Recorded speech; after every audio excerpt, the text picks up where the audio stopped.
torrent of darkness among the gusty trees. The moon was a ghostly galleon tossed upon cloudy seas. The road was a ribbon of moonlight over the purple moor, and the highwayman came riding, riding, riding. The highwayman came riding up to the old inn door. He had a French cocked hat on his forehead, a bunch of lace at his chin, the coat of the claret velvet, and breeches of brown doeskin. They fitted with never a wrinkle, his boots were up to the thigh, and he rode with a jewelled twinkle, his pistol butts a twinkle, his rapier hilts a twinkle, under the jewelled sky. Over the cobbles he clattered and clashed, in the dark inn yard. He tapped with his whip on the shutters, but all was locked and barred. He whistled a tune to the window, and who should be waiting there but the landlord's black-eyed daughter, Bess, the landlord's daughter, plaiting a round red knot into her long black hair. And in the dark old inn yard, the stable wicket creaked. When Tim the ostler listened, his face was white and peaked, his eyes like one of madness, his hair like mouldy hay. But he loved the landlord's daughter, the landlord's red-lipped daughter. Dumb as a dog he listened, and heard the robber say, "One kiss, my bonny sweetheart, I'm after a prize tonight. But I shall be back with the yellow gold before the morning light. Yet if they press me sharply and harry me through the day, then look for me by moonlight, watch for me by moonlight. I'll come to thee by moonlight, though hell should bar the way."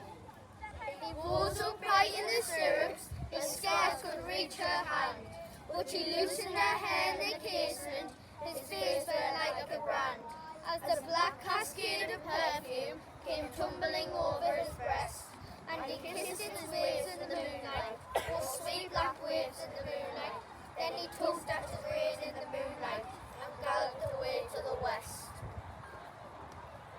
He did not come in the dawning, he did not come at noon, and out of the tawny sunset, before the rise of the moon, when the road was a gypsy's ribbon, looping the purple moor, a red-coat troop came marching, marching, marching. King George's men came marching up to the old inn door. They sent no word to the landlord, they drank his ale instead. They gagged his daughter and bound her to the foot of a narrow bed. Two of them knelt at her casement, with muskets at their side. There was death at every window, and hell at one dark window, for Bess could see through her casement the road that he would ride. They had tied her up to attention, with many a sniggering jest. They had bound a musket beside her, with the muzzle beneath her breast. Now he'd good watch, and they kissed her. She heard the doom-man say, "Look for me by moonlight, watch for me by moonlight.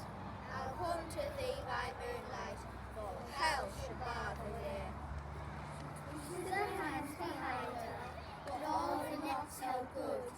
She wrapped her hands to the fingers, were wet with sweat or blood.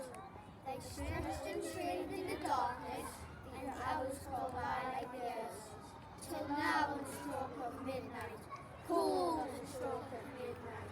The tip of one finger touched it, the trigger at least was hers. The tip of one finger touched it, she strove no more for the rest. Up she stood to attention, with a muzzle beneath her breast. She will not risk her hearing, she will not strive again, for the road lay bare in the moonlight, lank and bare in the moonlight, and the blood of her veins in the moonlight throbbed to her love's refrain. horseshoes ringing clear. In the distance, where they deaf that they did not hear, down the river of moonlight, over the brow of the hill, the highwayman came riding, riding, riding. The red horse looked at the priming, she stood up straight and still. In the frosty silence, in the echoing night, nearer he came and nearer.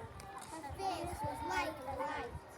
Her eyes grew wide for a moment. She drew one last deep breath. Then her finger moved in the moonlight. Her musket shattered to the moonlight, shattered her breast in the moonlight, and warned him with her death.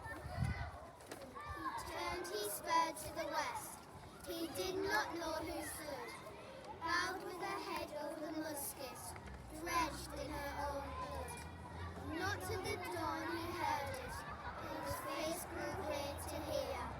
How best the landlord's daughter, the landlord's black-eyed daughter, had watched for her love in the moonlight and died in the darkness there. Back he spurred like a madman, shrieking a curse to the sky, with the white road smoking behind him and his rapier brandished high.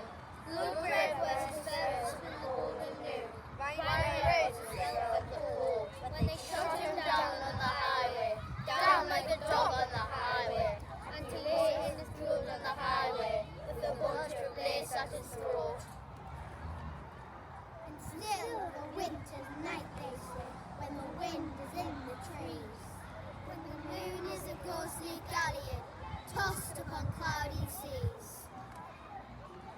Road is a ribbon of moonlight, over the purple moor. The highwayman comes riding, riding, riding. The highwayman comes riding, up to the old inn door. Over the cobbles he clattered and clanged, in the darkened yard.